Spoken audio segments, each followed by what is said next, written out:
बहुत पुरानी बात है। एक गांव में शेखर नाम का एक व्यक्ति रहता था। वह बड़ा मेहनती था, किंतु गांव में कोई रोजगार नहीं था। उसने सोचा कि मैं शहर चला जाता हूं, वहां मुझे मेरी योग्यता अनुसार मेहनत के पैसे मिल जाएंगे। यह सोचकर शेखर एक दिन अपने गांव से शहर की ओर चल दिया। शहर बहुत दूर था। चलते चलते शेखर थक चुका था। शेखर इतना थक गया था कि अब उससे बिल्कुल भी चला नहीं जा रहा था और वह थककर वहीं बैठ गया।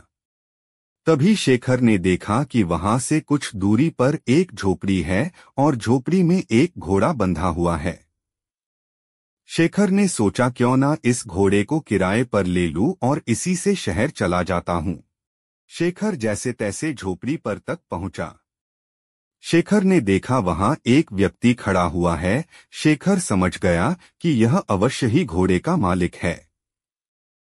शेखर उस व्यक्ति से बोला, मुझे आगे शहर में जाना है और शहर यहाँ से कई किलोमीटर दूर है। मैं बुरी तरीके से थक चुका हूँ, तो क्या मैं आपका घोड़ा ले सकता हूँ?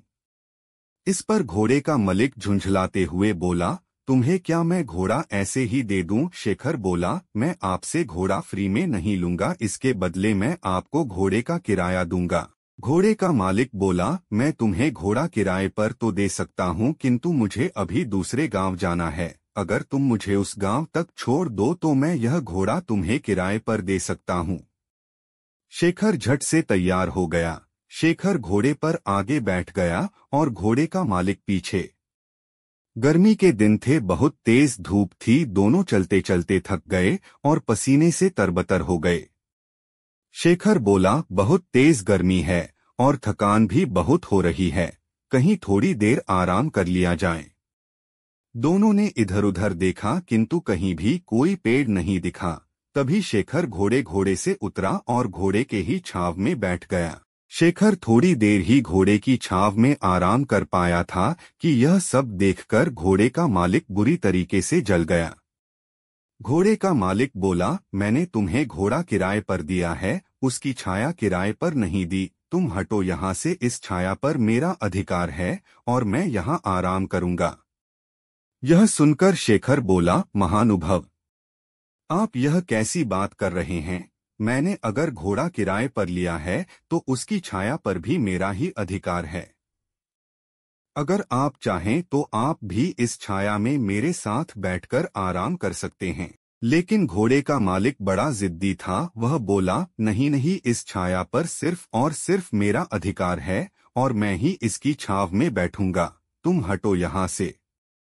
इतनी छोटी सी बात पर दोनों में जोर जोर से बहस होने लगी और बात तू मैं से हाथापाई पर आ गई। दोनों एक दूसरे से झगड़ने लगे और एक दूसरे पर लात घुसे बरसाने लगे। सुनसान जंगल में उनके बीच बचाव करने वाला भी कोई नहीं था। दोनों की लड़ाई देखकर घोड़ा भड़क गया और वहां से भाग गया। थोड़ी देर बाद जब घोड़े के मालिक ने घोड़े को देखा तो वह कहीं दिखलाई नहीं दिया। यह देखकर घोड़े का मालिक बोला, अरे मेरा घोड़ा कहाँ चला गया? वह तो अभी नया है। उसने ठीक से घर भी नहीं देखा, पता नहीं वह कहाँ गया और अब मैं उसे कैसे ढूंढूं?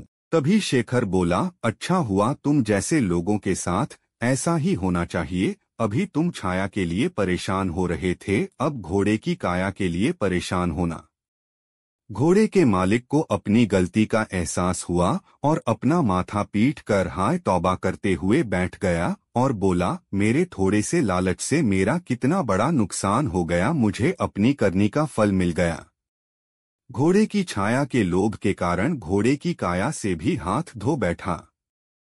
शिक्षा, इस कहानी से हमें शिक्षा मिलती है कि लालच बुरी बला है और कभी कभी छोटे से लोभ के कारण बड़ा नुकसान उठाना पड़ सकता है।